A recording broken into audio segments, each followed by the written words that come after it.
Hallo meine Lieben, herzlich willkommen zurück zu einer weiteren Runde Python. Heute schreiben wir ein Spiel, und zwar Snake. Ihr kennt Snake vielleicht von sehr, sehr alten Handys, oder ihr seid nicht so alt wie ich, dann vielleicht doch nicht. Ja, aber okay, was ist Snake? Also bei Snake wird erstmal Folgendes passieren. Ihr habt eine Schlange und auf einem Spielbrett und ihr könnt diese Schlange mit euren Pfeiltasten steuern. Das heißt, wenn ihr runterdrückt, dann geht die Schlange runter, rechts und so weiter und so fort. Also sie läuft automatisch, ihr könnt bloß die Richtungsänderung bestimmen. Das heißt, wenn sie gerade am Runterlaufen ist, ihr drückt nach rechts, geht sie nach rechts. Wenn sie gerade nach rechts am Laufen ist, und ihr drückt nach oben, geht es nach oben. Und wenn sie gerade nach oben gehen ist und ihr drückt runter, passiert einfach nichts und sie geht weiter nach oben.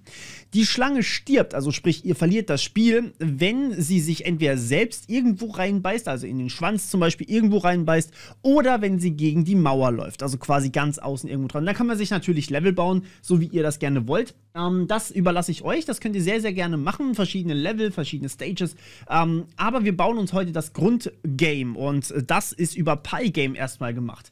Pygame ist eine Bibliothek, die habe ich ja schon mal verwendet für unser Tetris und die kann man eigentlich sehr, sehr gut verwenden für solche Minispiele oder generell für Spiele. Allerdings, ja, gibt es da einige Tricks, die man erstmal machen könnte. Okay, wir definieren zuerst mal unsere Variablen, die wir auf jeden Fall schon mal wissen, dass wir sie brauchen. Und zwar Window Breite, also Window Width. Das wäre in unserem Fall, sagen wir einfach mal 1080. Beziehungsweise halt, stopp, 1920 müssten es sein.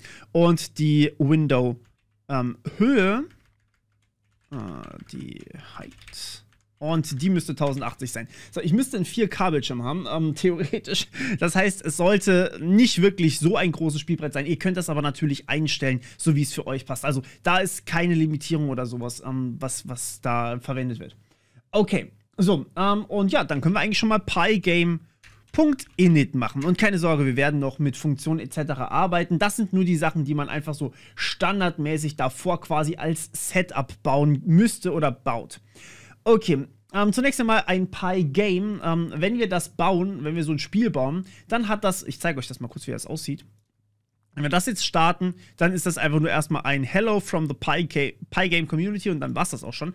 Deswegen, wir müssen das Spielbrett erstmal noch anzeigen. Wir müssen quasi sagen, ey yo, das ist dein Spielbrett, bitteschön, benutzt das mal. Und dazu brauchen wir sowas wie ein Spielfenster. Ja? Also das heißt, wir sagen hier nicht Windows, sondern nur Window ist gleich pygame.display.setMode. Und hier packen wir die Auflösung rein, die wir hier oben definiert haben. Warum ich das ausgelagert habe? Naja, ganz einfach, damit ihr eure Auflösung relativ schnell so anpassen könnt, wie ihr das Ganze braucht. Okay, wir haben jetzt hier natürlich erstmal die Window Width und die Höhe natürlich auch. Height, genau die. Und packen die hier als Tupel rein. Das heißt, hier einmal in Klammern bitte. Ihr kennt das ganze Spiel vielleicht auch schon. So, anschließend können wir aber trotzdem noch, oder davor besser gesagt, können wir aber trotzdem noch sagen, pygame.display.setCaption. Das ist quasi eure Überschrift. Das ist jetzt Snakehoise. Snakehoise gefällt mir besser. Snakehoise. So. Sorry, da musste einfach ein kleiner Wortwitz rein. So, und dann können wir eigentlich auch schon anfangen mit dem ganzen Spiel. Jetzt schauen wir uns mal an, wie das ganze Ding aussieht.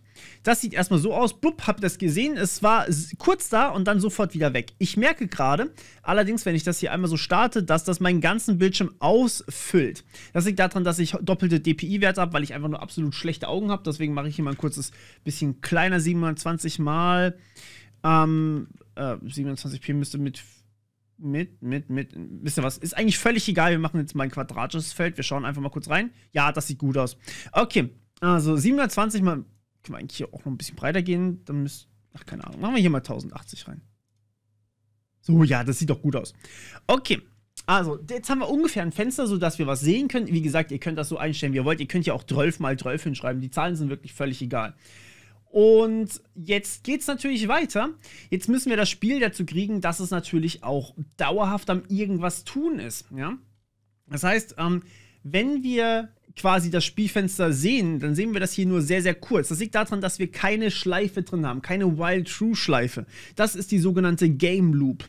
Das heißt, ihr könnt ja einfach sagen, Game Loop und das als Funktion verpacken.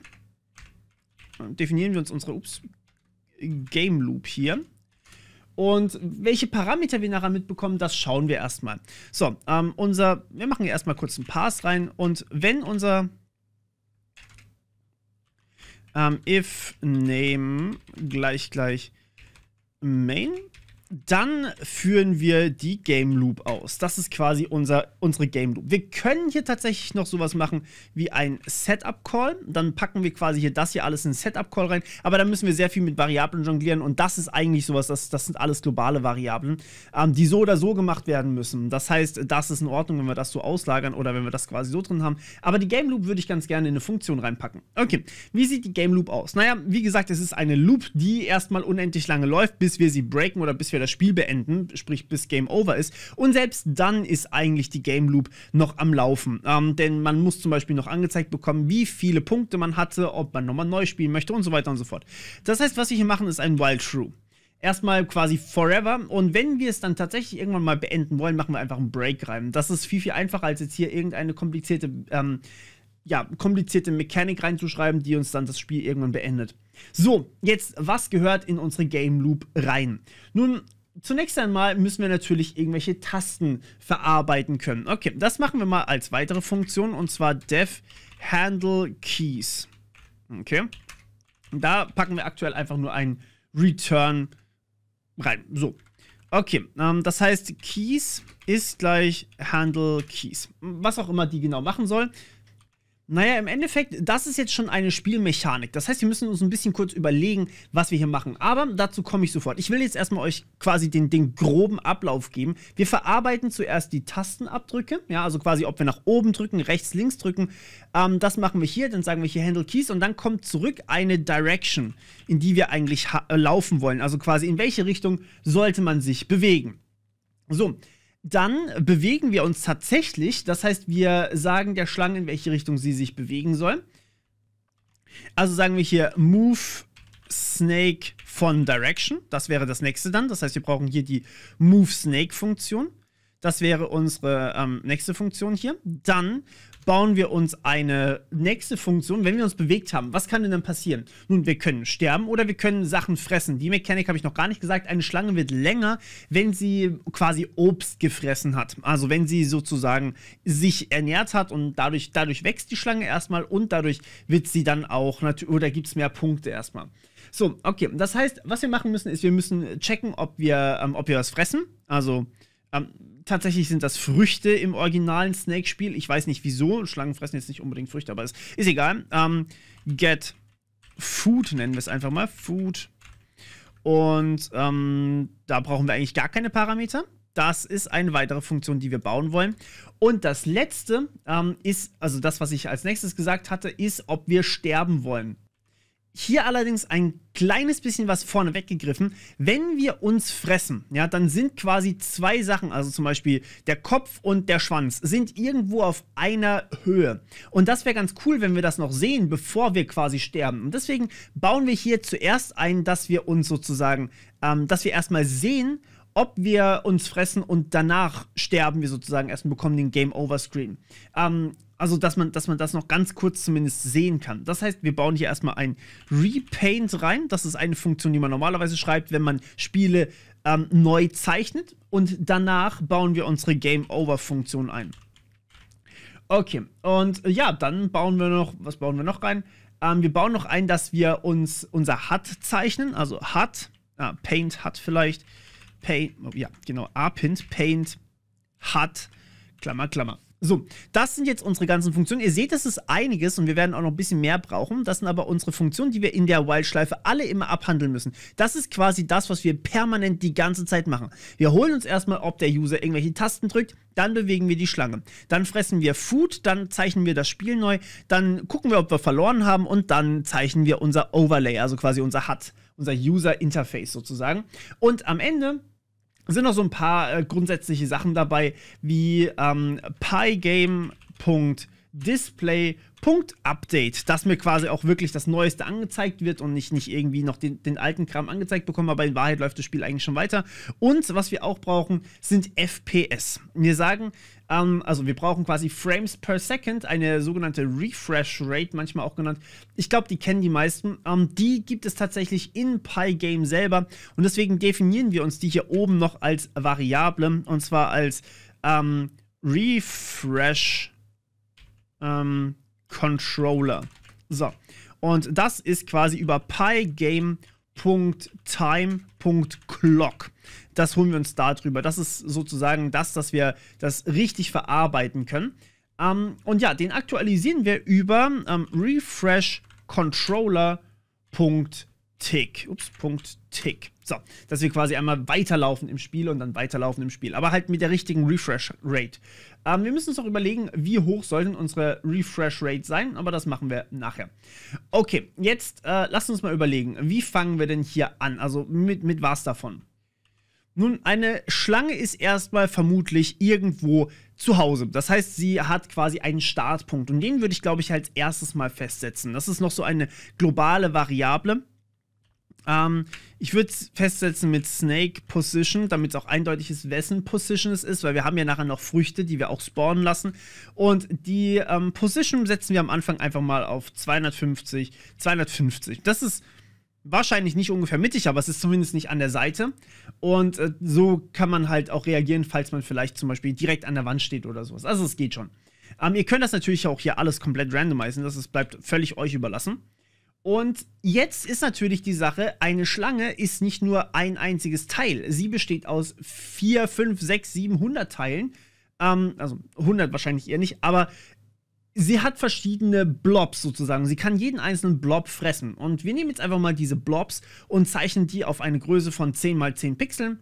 Und deswegen sagen wir hier Snake Body dazu. Das ist quasi, wo fängt die Schlange an, wo hört die Schlange auf. Und ja, wir fangen natürlich an mit 250, 250. So, das ist quasi unser erster Teil. Unser zweiter Blob, am Anfang hat die Schlange, glaube ich, 3 Blobs immer gehabt. Unser zweiter Blob, den können wir einfach mal auf 240, 250 setzen. Und unser dritter Blob, den wir auch direkt am Anfang theoretisch fressen könnten, wäre 230,250. Dann ist es quasi in eine Richtung. Man kann natürlich mehrere Richtungswechsel haben und dann kann man sich auch komplett verteilen. Das ist ja der Witz an der Sache. So. Und hier fehlt auf jeden Fall noch eine Klammer. So hätte ich das gerne. Okay, damit haben wir 3 Blöcke in unserer Schlange drin. Und ja, das ist zumindest mal gut. So, jetzt habe ich gesagt, wir haben eine Frucht noch. Okay, eine Frucht, die wir hier tatsächlich irgendwie verwenden können oder anzeigen lassen müssen. Die würde ich direkt am Anfang schon spawnen lassen. Dann haben wir nämlich kein Problem hierbei. Fruit Position. Wie gesagt, damit wir sie ändern können. Oder sagen wir Food Position. Ich finde Fruit ein bisschen seltsam. Wir haben ja auch hier Get Food genannt, das Ganze. Und die würde ich jetzt mal so sagen, die spawnen am Anfang auf 10 mal 10. So, das ist einfach nur, damit wir mal was sehen können. Das können wir nachher noch automatisieren oder zufällig machen oder sowas. Und ja, das wäre schon mal was. So, jetzt haben wir noch 2 Sachen. Wir müssen einmal irgendwie definieren, in welche Richtung wir laufen wollen. Und das machen wir hier einmal unten drunter. Wir sagen hier einmal Direction. Und die Direction ist in unserem Fall, also wir können das Ganze natürlich als Enum modellieren, als Aufzählung. Und da das sauberste ist, würde ich sagen, machen wir das tatsächlich auch mal. Wir importieren uns from enum import enum. Das ist tatsächlich eine Klasse, die wir hier verwenden können. Python hat keine eigenen Enums in dem Sinne. Aber Python hat tatsächlich so quasi getrickste, wenn ihr so wollt, Enums. Und zwar bauen wir uns hier einfach mal Class Direction. Und die muss jetzt erben von Enum. Und ja, wir definieren uns hier jetzt einfach die Richtung. Das heißt, wir sagen hier erstmal quasi, was fangen wir an? Up ist gleich 1. Dann bauen wir uns Down als 2. Dann bauen wir uns Right als 3 und Left als 4. So, das sind unsere 4 Richtungen und wir können uns hier einfach festlegen, wie unsere Richtung eigentlich sein soll. Lasst uns die doch einfach mal am Anfang. Moment, in welche Richtung sind wir gelaufen? Das ist die X-Richtung. Dann sind wir eigentlich, wenn das jetzt das älteste Teil ist, Ah, shit, ich dachte, die sind nach oben gelaufen. Die sind nach rechts gelaufen tatsächlich, weil die sind ja weiter links sozusagen. Also müssten wir hier eigentlich die Direction.right setzen. Okay, cool. So, das ist eigentlich soweit ganz gut. Und dann brauchen wir noch einen Score. Selbstverständlich, Score setzen wir am Anfang auf 0. Je nachdem, wie viele Früchte man frisst, desto mehr Score kriegt man natürlich. Punkte verlieren kann man, glaube ich, nicht. So. Okay, dann lasst uns hier mal anfangen mit der obersten Funktion, und zwar den Handle Keys. Wir wollen sozusagen eine Direction rausbekommen, die abhängig ist von der jeweiligen Taste, die wir gedrückt haben. Das heißt, wir müssen erstmal die Events lesen, also sozusagen das, was permanent quasi rauskommt, oder was uns von Pygame die ganze Zeit gegeben wird, müssen wir erstmal überprüfen, ob da irgendwas ist, in welche Richtung wir gehen. Falls nichts gedrückt wurde, kommt hier auch kein Event. Deswegen ist es okay, wenn wir da nichts machen. So, und hier sagen wir einfach mal for Event, for Event in Pygame.event.get. So, das ist quasi eine Sammlung aller Events, die passieren können in Pygame. Das können noch sehr viel mehr Events sein, als einfach nur die ich drücke eine Taste Events, aber wir haben nur Interesse daran, an diesen Tasten-Events. Da wir jetzt hier allerdings nur die Events wollen, die wirklich einen Tastendruck beinhalten, schmeißen wir einfach alle anderen raus. Das heißt, wir bauen uns quasi hier eine neue Liste draus und sagen hier X für jedes X, oder nennen wir es E, einfach E für E in Pygame, bla bla bla. Das ist quasi jetzt genau die ursprüngliche Liste. Also wir bauen uns quasi eine Liste aus den Events, die wir holen, aber nur if e.type ist gleich Pygame.keydown. Damit haben wir quasi nur die Events bekommen, die wirklich ein Keydown-Event sind, und können jetzt mit denen hier weitermachen. So, jetzt, was machen wir mit diesen Events? Nun, ich würde mal vorschlagen, wir loggen sie erstmal und schauen uns das Ganze erstmal an. Print Event. Okay, und das printet es natürlich hier aus, also das wird es euch nicht dort ausgeben. So, und jetzt schauen wir hier einfach mal kurz rein, was hier passiert. Wenn wir das starten, sehen wir hier, boom, wir haben das hier. Und wenn ich jetzt hier nach oben drücke, sehen wir hier Keydown, da unten sind die Keydown-Events, dann haben wir hier ein Keydown-Event, das. Und wir sehen hier, es gibt 3 verschiedene Keys. Die 6 am Ende, 5 am Ende, 3 und 4 am Ende. Also ich mache nochmal kurz nach links, war die 4, nach rechts war die 3, nach oben ist die 6, nach unten ist die 5. So, und das ist tatsächlich das, was wir brauchen. Wir haben hier noch keine Neuerung oder sowas drin. Ihr seht, ich kann das Ding auch nicht mal schließen. Ich kann gar nichts mit dem Spiel machen. Ich muss es quasi abbrechen, aber das ist schon mal zumindest gut. Wir müssen uns übrigens die Keys hier nicht merken oder sowas. Wir können einfach eine Liste an Keys verwenden oder ein Enum an Keys verwenden, das in Pygame tatsächlich schon drin ist. Okay, das heißt, was wir machen ist, wir definieren uns hier oben eine Variable, nennen die New Direction, und die ist erstmal None. Und hier sagen wir jetzt, okay, was ist denn unsere New Direction? Beziehungsweise, was wird denn unsere New Direction? Naja, also wenn eben unser Event.key, das ist quasi das, was wir hier drin haben, Event.key, wenn das gleich Pygame. Erstmal, was haben wir als erstes gesagt? Key-up haben wir, glaube ich, als. Nee, es ist nicht Key-up, es ist K-up. Das ist der Trick hierbei. K-up bezeichnet die Konstante, dass ein Wert ist. Also quasi hier diese 6 am Ende. Das ist genau das, was wir haben. Das ist derselbe Wert. Das ist dieser Integer hier, der mir genau sagt, okay, das ist nach oben sozusagen. Das ist die Taste Pfeil nach oben. Okay, also das wäre quasi das erste. Und dann machen wir hier New Direction auf Direction.up. So. Dann haben wir das natürlich noch für alle anderen. Das mache ich mal ganz kurz hier. 1, 2, 3. So, dann haben wir hier nicht nur up, sondern wir haben auch down. Und dann haben wir hier selbstverständlich auch down. Wir haben nicht nur down und up, sondern wir haben auch left. Nee, ich glaube, wir hatten zuerst right, ne? Right. Ist eigentlich egal von der Reihenfolge. Aber so kann man sich das Ganze auch vorstellen. Okay, super. Jetzt haben wir eine neue Direction. Das ist quasi jetzt die neue Direction, die wir hier uns zurückgeben könnten. Allerdings müssen wir dann noch ein bisschen vorsichtig sein. Und zwar, wir haben verschiedene Situationen, wo wir das nicht machen dürfen. Wir dürfen hier das Ganze wirklich nur machen, wenn wir, also zum Beispiel nach oben, dürfen wir ja nur gehen, wenn wir nicht gerade am nach unten gehen sind. Denn 180-Grad-Wechsel dürfen wir nicht erlauben, weil ansonsten fressen wir uns instant natürlich selber und dann haben wir sofort verloren. Das kann aber auch einfach ein Mistklick oder sowas sein, deswegen machen wir das nicht. Okay, was wir also machen ist hier, wir sagen am Anfang, okay, wenn wir keine Direction finden, wenn wir auch zum Beispiel kein Event oder sowas haben, dann ist es einfach unsere aktuelle Direction, in die wir uns gerade bewegen. Ihr erinnert euch, das ist erstmal am Anfang Direction.right. So, und jetzt sagen wir hier drin, ja gut, wenn wir hier so ein Event finden, ansonsten bleibt es einfach auf Direction. Wenn wir so ein Event aber finden und wir definieren uns noch quasi diese Zusatzfrage, nur dann wird die New Direction gesetzt. Also, wenn wir hochgehen, dann darf natürlich Direction niemals gleich nach unten sein. Das heißt, darf niemals Direction.down sein. So, das ist quasi unsere Zusatzbedingung hier. Die darf nicht gelten. Also, wir dürfen nur nach oben gehen, wenn wir davor nicht am nach unten gehen waren. Okay, wir dürfen nur nach unten gehen, wenn wir davor nicht am nach oben gehen waren. Wir dürfen nur nach rechts gehen, wenn wir davor nicht nach links gegangen sind. Und wir dürfen nur nach links gehen, wenn wir davor nicht nach rechts gegangen sind. So, und jetzt haben wir eine neue Direction und die können wir zurückgeben. Return New Direction. Okay, super.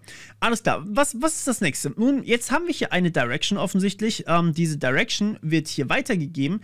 Ist aber irgendwie ein bisschen doof, weil wir unsere Variable oben Direction genannt haben. Das heißt, wir sagen hier New Direction dazu. Aber nein, eigentlich ist das sogar die richtige Direction. Wir bekommen hier sogar die Direction mit. Lasst mich nochmal ganz kurz diese Direction hier nicht mehr als globale Variable verarbeiten, sondern wir schmieren uns die hier direkt rein. Okay. So, und jetzt gehen wir hier nochmal ganz kurz auf die Handle Keys wollte ich eigentlich. Die bekommt natürlich eine Direction als Parameter jetzt mit. So, jetzt haben wir das quasi reingezogen in diese Game Loop. Das ist okay.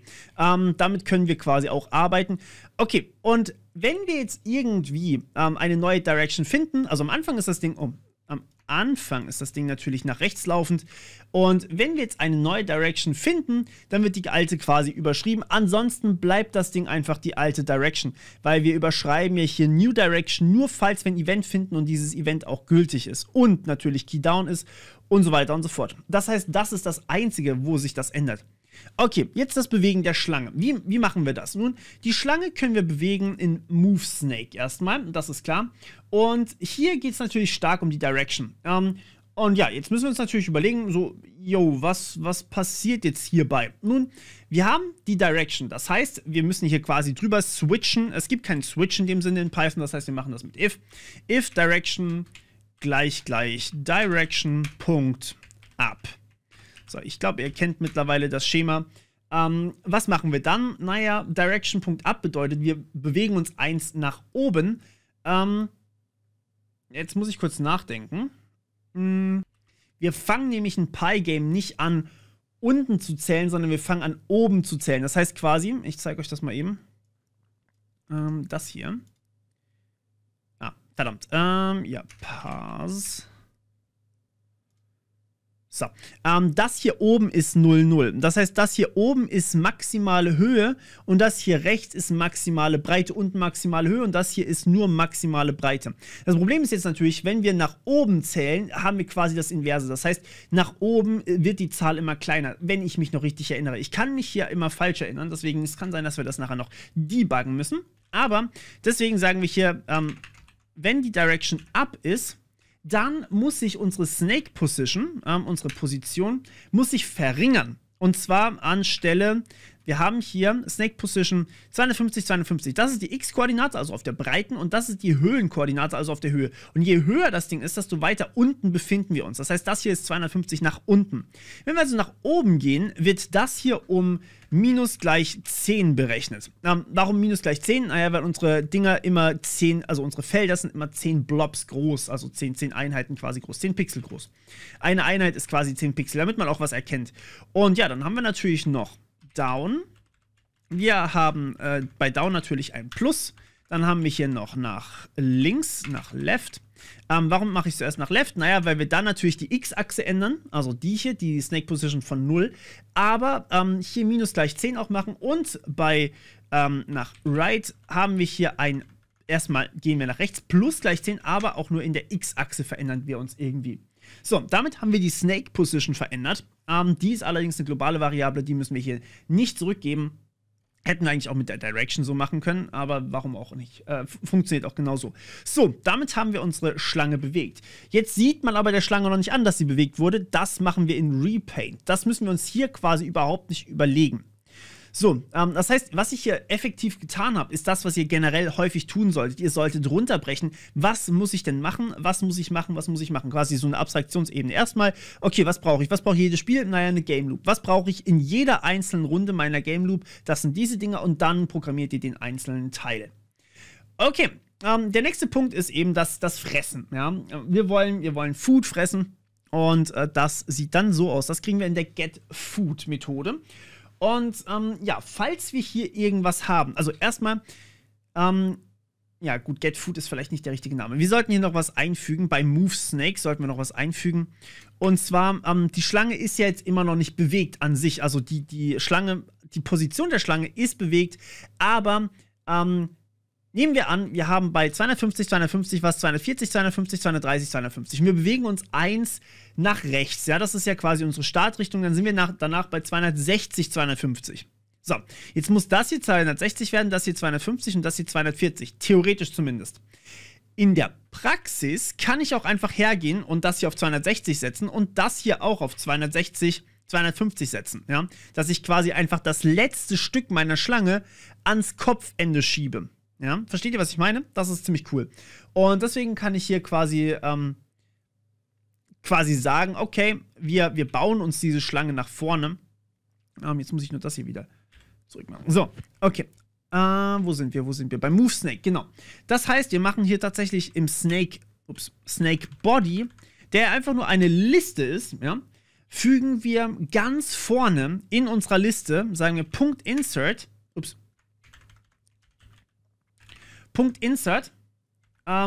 und fügen quasi den Arsch der Schlange wieder ein, ja. Das heißt, wir sagen an Stelle 0, ganz vorne, da wo der Kopf eigentlich ist, fügen wir den Arsch ein und naja, der Arsch ist halt eigentlich das letzte Teil, aber technisch gesehen fügen wir gar nicht den Arsch ein. Fällt mir gerade auf. Technisch gesehen fügen wir einfach nur ein neues Teil zur Schlange hinzu und bauen es hinten eventuell wieder ab. Das heißt, ja, wir bauen einfach mal hier wir bauen uns einfach die Snake Position hier rein. Das heißt, wir sagen, okay, wir nehmen uns die Position der Schlange, diese 250, oder im Zweifelsfall 260, 250 und kopieren die uns ganz nach vorne rein in den Snake Body.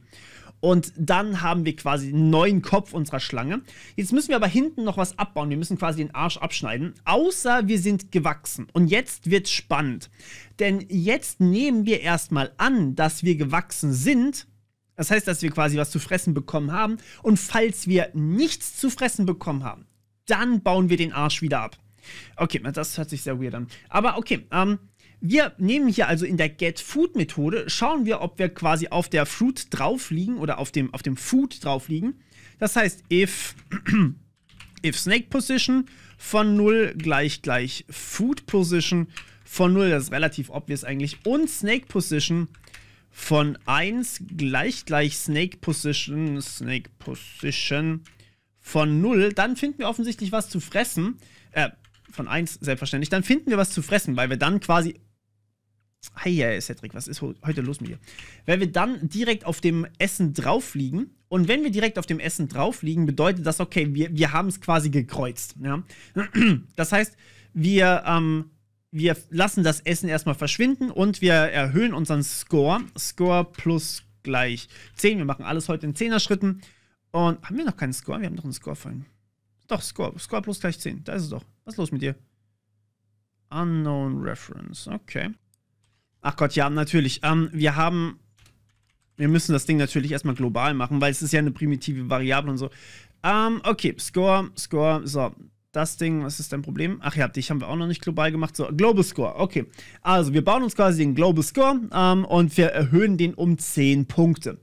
So, 10 Punkte für den Score dazu. Und jetzt müssen wir das Essen verschwinden lassen.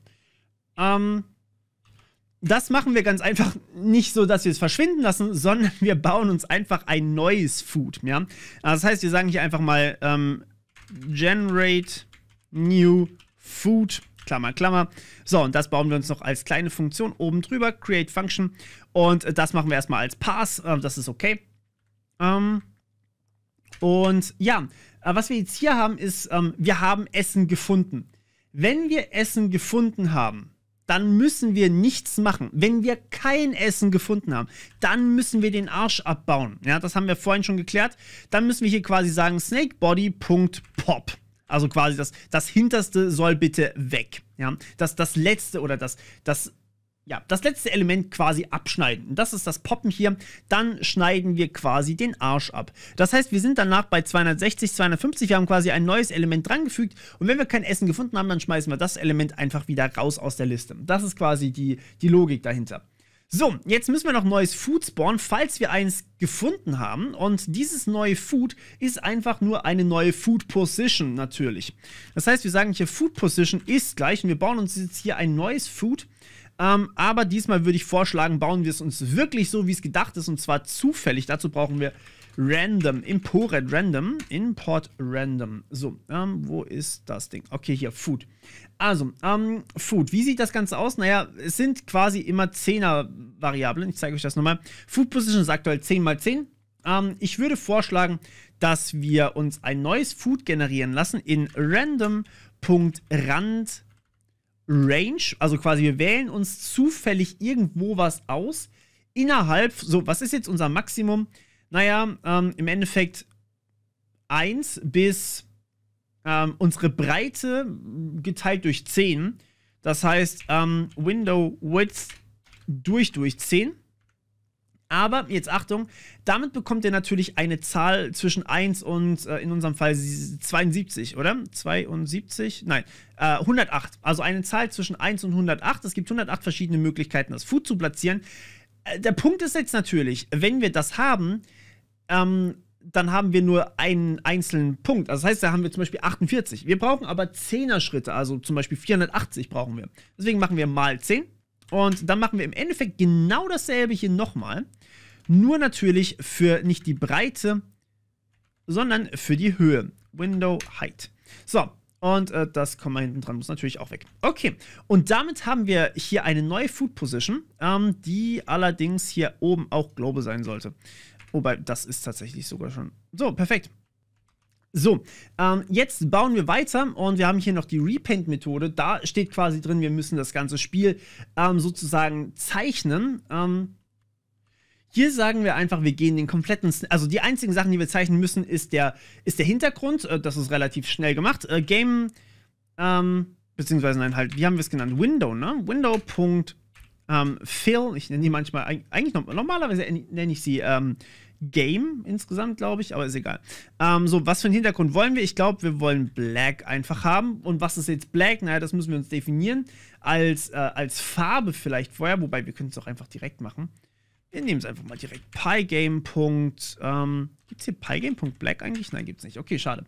Pygame.color von 0, 0, 0. Das ist quasi schwarz. Wenn alle Farben weg sind, dann ist es schwarz. Dann, das ist quasi unser Hintergrund. Ja? Das ist im Endeffekt, worauf wir spielen. Vorne dran zeichnen wir jetzt allerdings die Schlange, also quasi den Körper der Schlange und das Fressen. Und ich würde vorschlagen, wir machen die Schlangendinger in Kreisen zum Beispiel und das Essen zum Beispiel rechteckig, damit man es unterscheiden kann. So, und da gehen wir jetzt einfach durch. For Body, in Snake Body zeichnen wir uns pygame.draw. Was hatte ich gesagt? Wir wollen das Ganze als Circle zeichnen. Und ja, hier sagen wir jetzt einfach erstmal, worauf wir das zeichnen wollen. Das wäre unser Window. Welche Farbe wir das zeichnen wollen, das wäre pygame.color. Gerade gedacht. Pygame.color.r, also Rotwert ist 0, Grünwert setzen wir maximal, also 255 und der Blauwert setzen wir auf 0. Den Blauwert setzen wir auf 0. Und dann müssen wir natürlich noch einen Pygame.circle, Pygame.circle gibt es nicht. Wir müssen uns einen Circle zeichnen. Wenn ihr nicht wisst, wie, ansonsten einfach mal drüber hovern. Das muss ich jetzt hier auch gerade mal machen. So, wir lesen es mal kurz durch. Surface haben wir, Color haben wir. Dann kommt ein String. Interessant. Lass mich das mal ganz kurz angucken. So, Surface Color Center und dann Radius. Center und Radius ist genau das, was wir hier brauchen. Wir brauchen Center als 2 Punkte. Allerdings ist das, soweit ich weiß, immer als Tupel gesehen und nicht als ein Dings gesehen. Das heißt, als Tupel haben wir hier natürlich die Body von 0. Das wäre die eine Koordinate, die X-Koordinate, und Body von 1 wäre die Y-Koordinate. Und dann haben wir noch den Circle, der sollte bei uns 10 groß sein. Okay, super. So, dann haben wir quasi die Schlange gezeichnet. Jetzt fehlt uns nur noch das Food-Stückchen, also quasi das Essen. Und das machen wir ganz einfach über pygame.draw.rectangle, also quasi ein Viereck oder ein Rechteck, um genau zu sein, erstmal. Und wir zeichnen das auf Window. Wir bezeichnen das in welcher Farbe zeichnen wir das? In Red, würde ich sagen. Pygame.color von 255.00. Das wäre rot. Und wir zeichnen ein Pygame.rect. Da gibt es nämlich eine Klasse, deswegen, das bringt mich manchmal durcheinander. So, wir brauchen als erstes Food Position von 0 natürlich. Das wäre quasi die eine Seite oder der Startpunkt sozusagen. Die nächste Seite wäre Food Position von 1. Und die Größen sind jeweils 10 auf 10. Also quasi die Längen der beiden Seiten. Das sind quasi eure Parameter, wenn ihr so ein Rectangle baut. Okay, damit habt ihr das ganze Ding eigentlich neu gezeichnet. Jetzt gucken wir uns das Ganze mal ganz kurz an. Und wir sehen hier schon, da ist was Rotes, aber unsere Schlange ist auf jeden Fall schon aus dem Bildschirm raus. Ihr habt sie vielleicht ganz kurz am Anfang gesehen.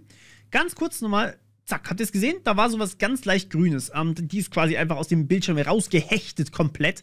Und ich glaube, wir sind ein bisschen zu schnell. Nur so eine Vermutung. Machen wir gleich. Ich glaube, das muss man noch fixen. Das liegt nämlich hier unten an der Refresh Rate. Ich zeige euch das nochmal ganz kurz, damit ihr es wirklich seht. Habt ihr es gesehen? Das ist so schnell vorbei. Und das ist die Refresh Rate hier. Und ich würde jetzt hier tatsächlich einfach mal Speed reinschreiben. Hier könnt ihr auch tatsächlich eure Level ein bisschen schwerer oder leichter machen. Und wir machen hier oben mal den Speed rein. Speed sagen wir einfach mal gleich, 10. Ich glaube, das sollte reichen. Dann haben wir 10 FPS. Dann sollte das, ja, seht ihr es? Das ist nicht richtig. Das sollte noch, wow, das ruckelt. Eieiei. Okay, vor allem die Farben sind sehr, sehr grell. Es tut mir leid für die Leute, die Epilepsie-Probleme haben. Aber, ja, kleine Warnung vielleicht vorher wäre gut gewesen. Sorry. Okay, also, wenn wir das Spiel verlieren, wir gucken uns das jetzt gleich mal an, wobei eigentlich sollten wir es schon spielen können. Sollten hier tatsächlich schon in der Lage sein, das zu machen. Irgendwas stimmt hier noch nicht. Wir gucken nochmal rein. Wobei, nee, wisst ihr was? Wir machen erstmal hier kurz unseren rohen Verlauf fertig und dann debuggen wir es richtig, so wie man es auch machen würde, bevor ich jetzt hier ewig nach einem Fehler suche und das dann euch wieder rausschneide oder sowas.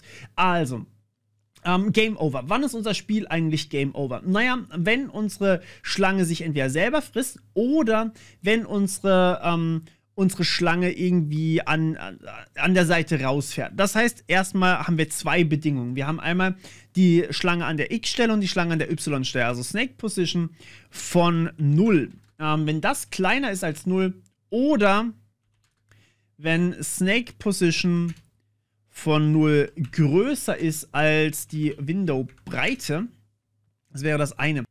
Bedenkt jetzt aber, unsere Schlange hat 10 Radius. Das heißt, wir müssen hier eigentlich sogar minus 10 machen. Wir touchen dann sozusagen schon früher rein.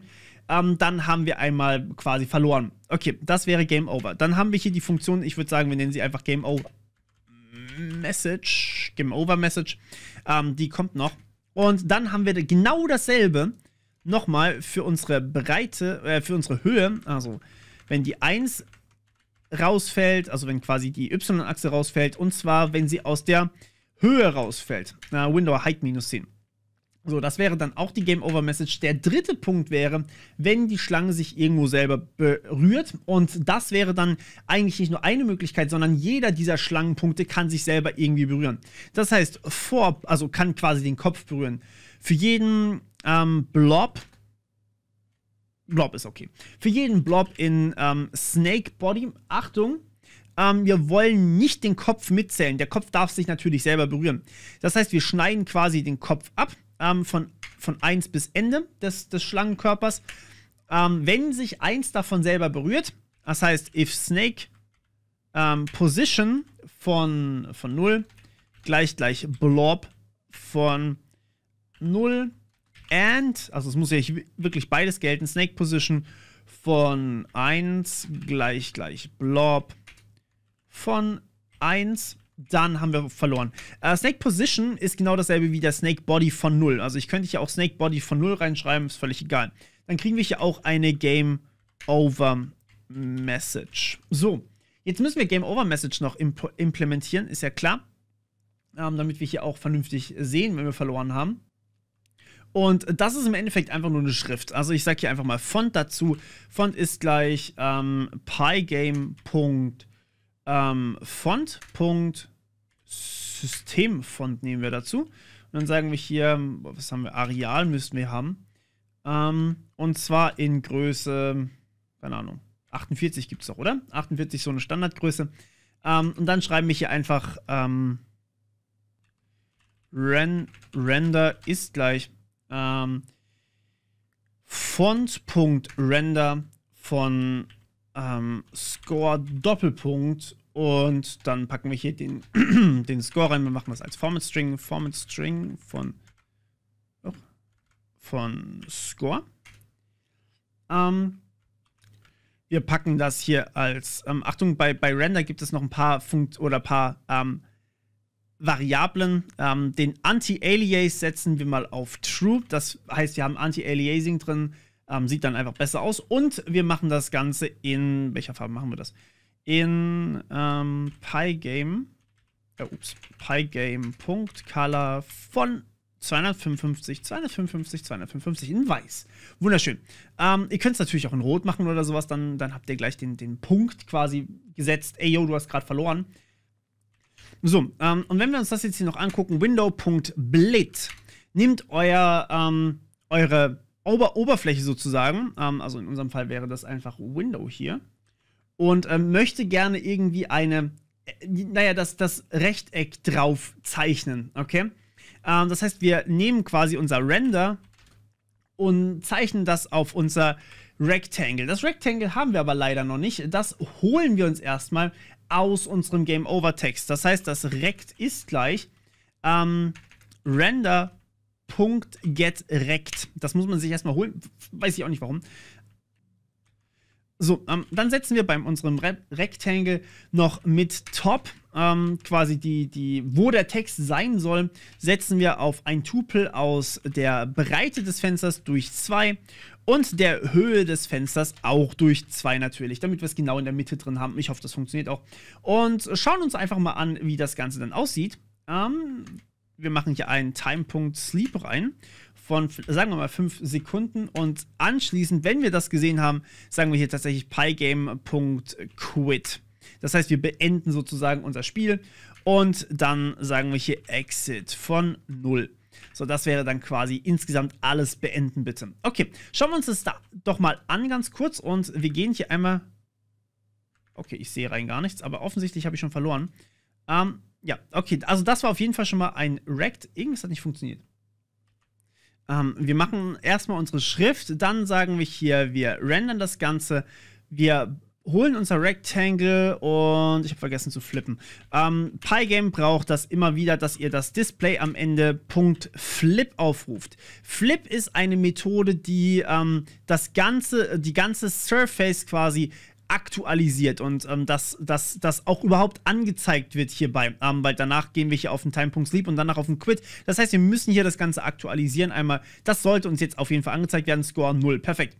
Und wir sehen hier auch schon, irgendwas hat nicht richtig funktioniert. Irgendwie hat uns der Arsch überholt und wir haben eine Kollision von Kopf und Arsch gehabt. Ich will mal das hört sich falsch an. Ich will mal ganz kurz nachgucken, ob wir, wenn wir nach rechts gehen, auch plus gleich 10 an der... Eigentlich sollten wir auch untereinander starten, oder nicht? Sollten wir nicht? Naja, egal. Wir machen jetzt nochmal ganz kurz hier das HUD fertig und schauen mal ganz kurz rein. Und zwar sagen wir hier einfach, okay, was soll in unser HUD rein? Naja, wir wollen eigentlich bloß die quasi Schrift anzeigen, ähnlich wie wir es hier oben bei der Game Over Message gemacht haben und anzeigen, wie viele Punkte man hat. Das heißt, wir sagen hier, Score ist gleich pygame.font.systemfont Sysfont, wir nehmen wieder mal Arial natürlich, wie üblich, und wir nehmen das in einer Schriftgröße, sagen wir mal 20. Ich bin mir nicht sicher, ob das nicht zu groß sogar ist, aber ja, ich glaube 20 sollte passen. Okay, wenn wir die 20 hier haben, dann können wir hier uns, wie vorhin, eigentlich können wir das uns runter copy-pasten, mehr oder weniger, können wir uns das rendern. So, ich kopiere mal den Teil. Das brauchen wir hier nicht. Okay, also, Score ist gleich Score.render und Score Doppelpunkt und dann die Zahlen, die wir hier aus dem Score bekommen. Dann True Color in Weiß, das ist okay. Dann haben wir hier das Get Rectangle, dann sagen wir das da, genau. Ich nehme jetzt hier einfach mal das Mid-Top wieder raus, damit wir das nicht in der Mitte haben, sondern dass wir das irgendwo an der Seite haben. So, oh, das war ganz kurz da. Uiuiui, das war wirklich sehr kurz da. Wisst ihr was, wir machen hier unten mal einen Time.Sleep rein, damit wir das irgendwie auch sehen können von 10 Sekunden. Okay, lasst mich mal kurz gucken. Pygame, oh, ups, Pygame.font.fontObject. Ja, das ist nicht richtig. Das wird nicht funktionieren. Ja, weil ich einfach nur doof bin und hier das Font-Dingens hier reingepackt haben. Wir müssen hier natürlich, den Score haben wir ja schon vergeben. Das kann ja nicht funktionieren. So, jetzt sollten wir hier, oh, ups. Ich meine natürlich nicht Score.render, sondern Font.render. So meinte ich das. So, jetzt haben wir hier Score 0. Perfekt, das ist doch in Ordnung. Wobei das ein bisschen dümmlich über den Dingern drüber liegt. Über dem Essensteil. Das ist nicht gut. Vielleicht sollten wir die Essensdinger hier ein bisschen limitieren, dass hier, Food, sagen wir mal ab 20, da können wir hin, 20, 2, ne, wisst ihr was, wir machen das bei 5 und 5 oder sowas, dass es halt nicht in den Ecken spawnen kann. Hier machen wir auch minus 2 oder sowas, dass es uns wegbleibt von den Kanten. Und die Anfangsding machen wir auf 100 mal 100. Ja, das sieht viel besser aus. So, okay, das ist zumindest mal ein Anfang. Jetzt haben wir natürlich hier noch so einen dämlichen Time.Sleep drin, der 10 Sekunden lang wartet und dann haben wir sofort instant verloren, weil wir hier offensichtlich gerade ein Problem haben. Einer von den Punkten geht nach vorne. So, jetzt müssen wir hier nochmal ganz kurz dieses Time.Sleep rausnehmen. Das mag ich nämlich gar nicht. Okay. Lasst uns deswegen vielleicht mal hier ganz kurz hergehen und nach diesem Ding hier gucken. Ich glaube, dass hier irgendwo was schief läuft, wenn wir was einfügen, also wenn wir quasi dieses Insert machen. Und lasst uns hier das Ganze mal debuggen. So, unser Fenster spawnt und wir sind hier bei snake.insert. So, was sollen wir jetzt inserten? Wir sind jetzt aktuell, was haben wir denn hier für Werte? Ja, die Direction is right, das ist schon richtig, aber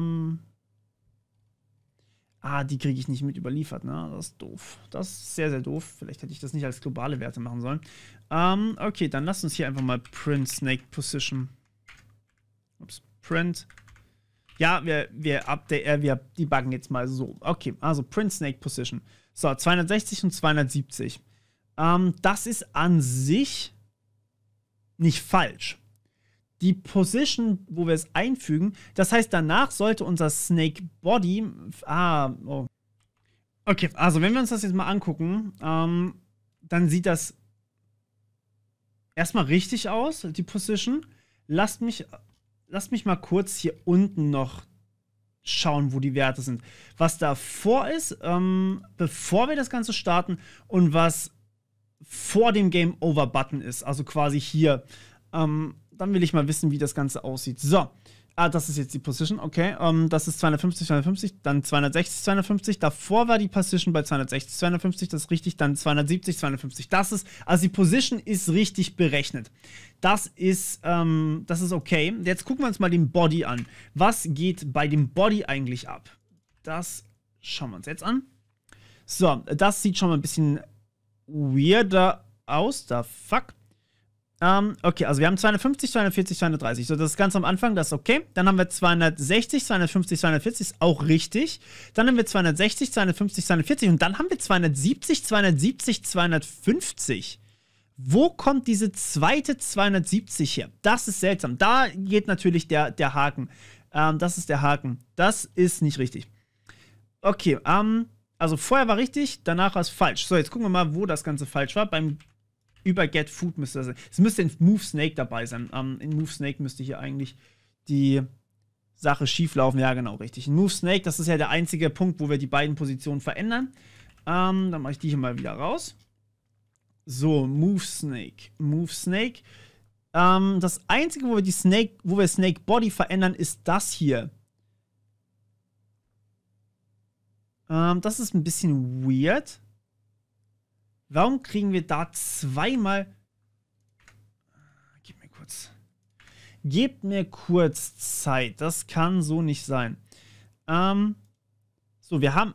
Ah, davor schon. Hä? Wir haben beim Snake Body 270, 250, 240, also mir geht es hier nur um die X-Werte jeweils, haben wir, bevor wir inserten, ja, dass dann die 270, 250 reinkommen, ist klar.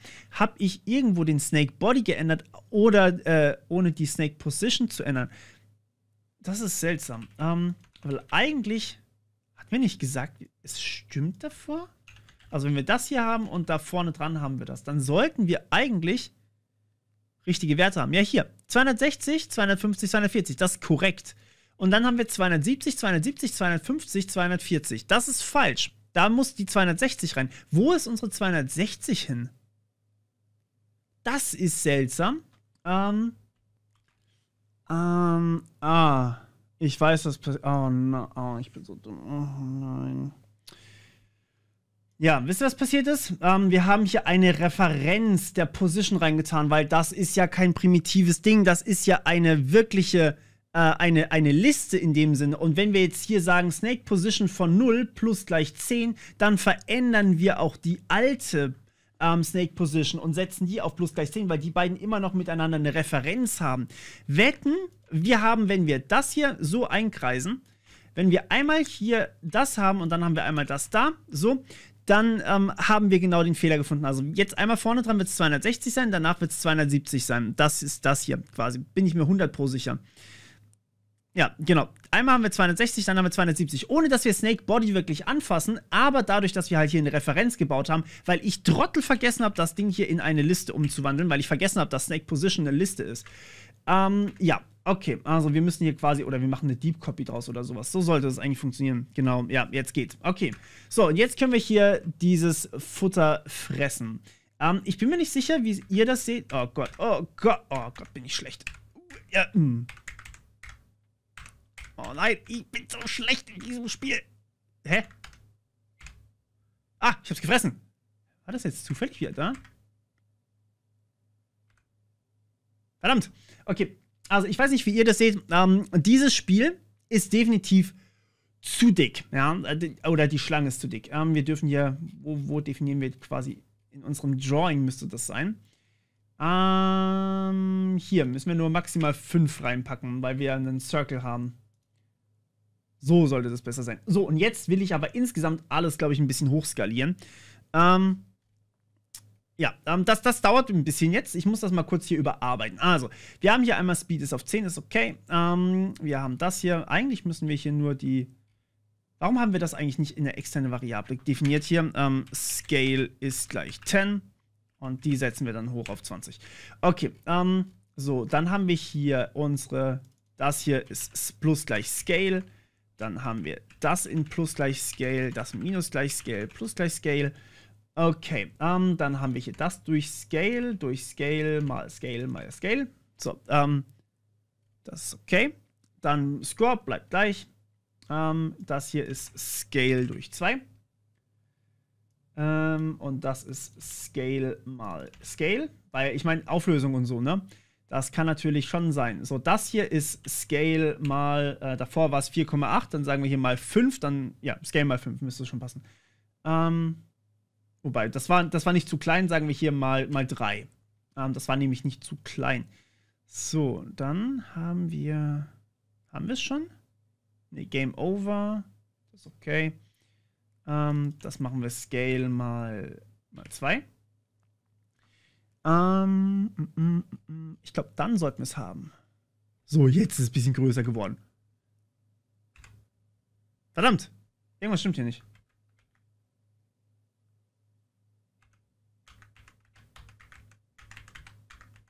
Okay, eigentlich hätte ich schon lange fressen müssen. Okay. Wir machen das jetzt mal folgendermaßen. Wenn wir das Food direkt bei der Schlange spawnen, bei 250, 250, dann sehen wir direkt, was da eigentlich der Punkt ist. So, und jetzt machen wir hier bei der Wild True, machen wir hier unten nach dem ersten Tick, machen wir einen Timepunkt Sleep hin. Und zwar für 10 Sekunden, oder sagen wir mal für 2 Sekunden, dann können wir auch noch ein bisschen länger gehen. So, ich will das jetzt nämlich wissen. Die liegen leicht nebeneinander. Die liegen ganz, ganz leicht nebeneinander. Das ist nicht gut. Warum liegen die nebeneinander?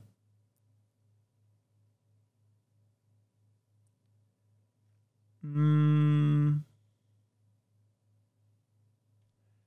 haben wir das Food definiert? Wir haben doch 250, 250 gesagt. Warum liegen die nebeneinander? Das macht keinen Sinn. Sekunde, ich will das jetzt genauer wissen. Food Position und Snake Position.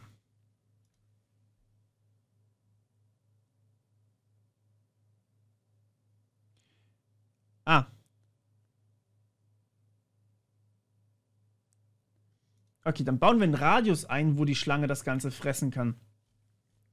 Und zwar, wir bauen den Radius. Achso, klar, wir bewegen sich hier erst. Okay, wir sollten es vielleicht ein bisschen in vorne reinsetzen.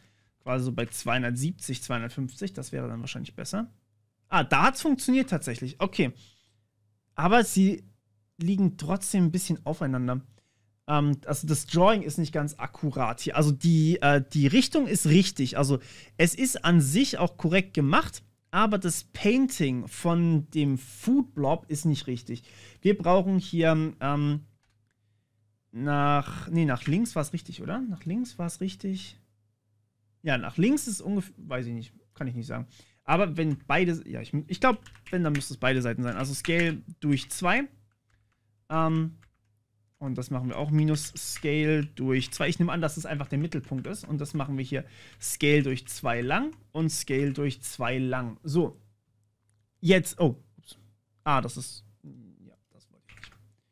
Das wollte ich nicht. So sollte das sein. Okay. Ja, jetzt sieht es besser aus. Genau. So, sehr schön. Okay, jetzt müssen wir noch das Food Repainting neu machen. Aber wir sehen, die Schlange hat es schon richtig gemacht. Jetzt ist natürlich das Food, das verschwindet nicht. Und okay, wenn wir hier bei Get Food jetzt hergehen und uns mal die Food-Anzeige oder Food-Position ausgeben lassen. Ich will mal wissen, wo das Ding ist. So, bei 270 starten wir, das ist klar. Immer noch bei 270. Das heißt, das wird einfach nicht neu gesetzt. Was haben wir denn zum Neusetzen gemacht? Wir haben Generate New Food. Food Position. Food Position ist eine Liste, ne? Ja, kann natürlich nicht klappen. Okay, Food Position von 0 setzen wir hier rauf und Food Position von 1 setzen wir hier rauf. So, jetzt sollte das Food... Spiel? Oh, da ist irgendwas passiert. Okay, okay. 16.340, 5.180. Ja, das kann nicht funktionieren. Das ist ein bisschen arg weit. Was zur Hölle? Was ist denn hier passiert? Randint. Random.randint. Und zwar, wir gehen von... warum habe ich eigentlich RandRange hier gemacht? Das sollte eigentlich nur ein Randint sein. Randint. So. Randint. Okay, und das sollte jetzt hier von 5 bis... das sind mir wahrscheinlich die Klammern nicht richtig, ne? Ja. Punkt vor Strichrechnung und sowas wäre ziemlich wichtig. Und dass ich die richtigen Klammern verwende. So. Genau. Okay, mal Scale am Ende. Okay, so. Genau, jetzt haben wir das Ding hier, 380 mal 200. Perfekt. Okay, so, jetzt machen wir hier mal den Timepunkt Sleep wieder ein bisschen zurück und setzen den mal auf 0,1, damit es leichter für mich ist zu navigieren. Oh ja, okay, so viel zu dem Thema. So leicht ist das tatsächlich nicht. Verdammt! Bin so doof dazu. Okay. Es tut mir wahnsinnig leid, aber ich bin echt schlecht darin. Nee, also das sah für mich tatsächlich mehrfach richtig aus. Ich will hier so eine Range haben, in der ich das Food essen kann. Nicht Game Over, sondern, wo ist Get Food? Hier, genau. Get Food. Wenn Snake Position minus Food Position, und zwar die Distanz von den beiden, der Ups, kleiner ist als 20. So machen wir das mal. Und das machen wir hier genauso. Der Ups, also die Distanz von den beiden als Position, soll kleiner sein als 20. Dann kann ich das ganze Ding fressen. So, probieren wir das nochmal. Bei 140. Okay, schauen wir mal, ob ich... Ja, okay, sehr gut. Das hat doch gepasst. Kann ich jetzt hier zu nah dran vorbei? Nein. Aber jetzt kann ich es besser fressen. Tada! Okay, so kann ich weitermachen. Okay. Und ja, also ich glaube, das ist in Ordnung. So kann man das ganze Ding auch relativ gut fangen. Wunderschön. Und so wird die Schlange auch immer länger. Das hört sich falsch an.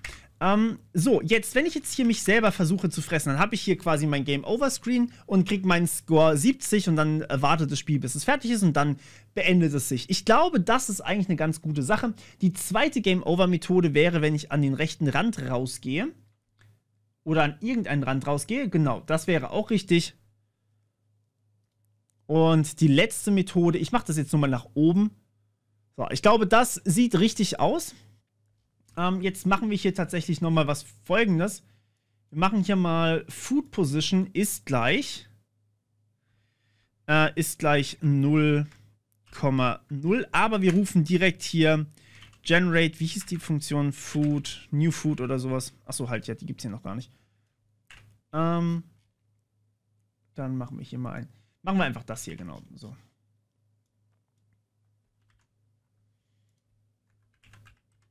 Okay. Und Scale machen wir oben drüber. Das ist quasi hier unterm Bildschirm auch einzustellen. Und dann haben wir es eigentlich schon, oder? Was ist mit Score hier? Redeclared Score Defined. Ja, gut. Das ist aber in Ordnung. So. Ich würde sagen, damit haben wir erstmal ein zufälliges Foodstückchen und wir können das zufällige Foodstückchen immer fressen, wir können größer werden, wir können Spaß haben, wir können Snake spielen und wir haben nur 1 Stunde zum Schreiben gebraucht. Ich glaube, das ist ganz in Ordnung und ich glaube auch die Länge des Codes ist echt überschaubar. Wir haben auch auf einigermaßen sauberen Code geachtet. Wir haben keine 150 Zeilen gebraucht. Ich glaube, da kann man ganz glücklich damit sein. Und ich wünsche euch vor allem viel Spaß beim Spielen. Und jetzt habe ich noch eine Sache für euch. Schreibt mir, was ihr für einen Highscore in diesem Game schafft. Schreibt mir, wie viele Punkte ihr hinbekommen habt, bevor ihr euch selber fresst. Es wird 100% mehr sein als bei mir. Ich wünsche euch ganz viel Spaß und wir hören uns. Bis dann. Ciao.